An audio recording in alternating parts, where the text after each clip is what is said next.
अध्यात्म विज्ञान कोई धर्म या संप्रदाय नहीं है, ये स्पिरिचुअल साइंस है जो कुदरत के कानून पर आधारित है। ये विज्ञान पूरे ब्रह्मांड के सभी रहस्यों को उजागर करता है और जीवन के सभी पहलुओं को समझने के लिए एक नई दृष्टि देता है।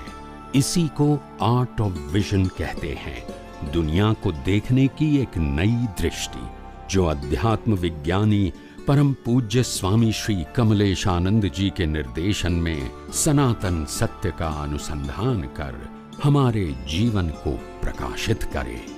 जय सच्चिदानंद। ये तो हम फॉलो कर रहे हैं, तो लेकिन भाव कर्म से अगला जन्म बनता है, तो अब ये साथ में भाव भी कुछ और आ सकते हैं ना। जैसे आज मुझे लगा कि नहीं, इंजीनियर बनना अच्छा है, तो ये भाव भी आ रहा है। क्या करना अच्छा है? फॉर एग्जाम्पल इंजीनियर बनना अच्छा है, ऐसा भाव भी साथ में आ रहा है, पर मैं विज्ञान भी फॉलो कर रहा हूँ। ओके, तो अब इसका रिजल्ट क्या आएगा, मतलब क्योंकि ये भाव भी हो रहा है ना इसको। तो ये आपने सत्संग सुना है? जी जी, एक दो सुना है कि ज्यादा सुना है? सुना है। तो अभी कितना, 5-10 सुना? हाँ, ज्यादा सुना। मैंने भाव की परिभाषा बताई, मालूम है आपको? हाँ, भाव सर उसी को बोलते हैं जो, मतलब हम जो डिवीजन करते हैं, मतलब मैं शुद्ध आत्मा और सब कुछ कुदरती वो तो पुरुषार्थ है। हाँ, जिससे भाव बनता है। जैसे आपने कहा कि मैं इंजीनियर बनना चाहता हूँ, वो आपने भाव बोला, तो रीजन तो है नहीं। आपने जो प्रश्न किया उसकी बात करता हूँ जी।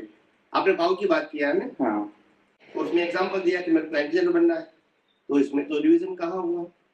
नहीं, वो रिजल्ट जो है वो तो कुदरती रचना है, पर भाव का क्या? भाव तो कुछ भी आ रहा है। वही मैं कहता हूँ कि मैंने भाव के लिए बताया है कि हर इंसान के अंदर भाव होना है, वो कंपल्सरी पार्ट है और एक ऑप्शन पार्ट। ऑप्शन पार्ट को पुरुषार्थ बोलते हैं और कंपल्सरी पार्ट को रिजल्ट बोलते हैं। क्या बोलते हैं? रिजल्ट।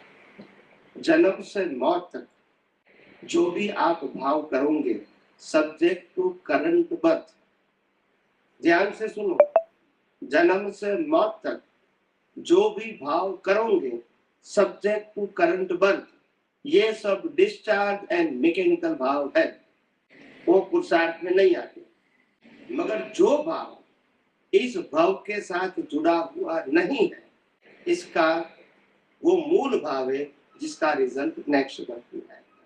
नंबर 1 और नंबर 2, अभी जो मन वचन काया से हो रहा है उसमें जुड़ जाओगे कर्ता भाव से, भोक्ता भाव से, मालिक के भाव से, तो भी जो भाव बने उसके भी कर्म बनेंगे। समझ में आया जी? तो डिस्चार्ज भाव में जुड़ने से भी चार्ज भाव बन सकता है, मगर डिस्चार्ज चार्ज नहीं होगा। डिस्चार्ज में अटैच होने से चार्ज होगा। समझ में आया? आपको कहता है कि मेरे को इंजीनियर बनना है, इस भाव में के नेक्स्ट भाव में, इस भाव में तो डिस्चार्ज है। नेक्स्ट भाव में मेरे को शादी करना है, कौन से भाव में? ये भाव में, तो वो क्या हो गया? डिस्चार्ज नहीं। जो भाव इस भाव के साथ जुड़ा हुआ है उसका रिजल्ट आए या न भी आए, मगर वो डिस्चार्ज है। जो भाव इस भाव के साथ जुड़ा हुआ नहीं है, जैसे मैं डॉक्टर बना और दूसरा चार्टर अकाउंटेंट बना, दोनों साथ में पढ़े थे, आगे जाके डिवीजन चेंज कर दिया, एक डॉक्टर बन गए, एक चार्टर अकाउंटेंट बन गए।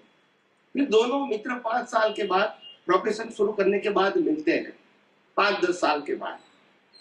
तो चार्टर अकाउंटेंट पूछते हैं डॉक्टर को कि आपकी महीने की कमाई क्या है अप्रोक्सीमेट?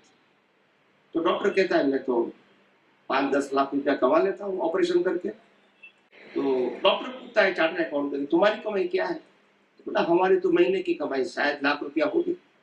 आप समझे? उनके 10 लाख, उनकी लाख। समझ में आया? ये तो संवाद हो गया, दोनों चले गए। फिर चार्टर अकाउंटेंट को लगा हमको भी डॉक्टर बनना चाहिए, तो ये क्या हो गया? नेक्स्ट। समझ में आ गया? पक्का?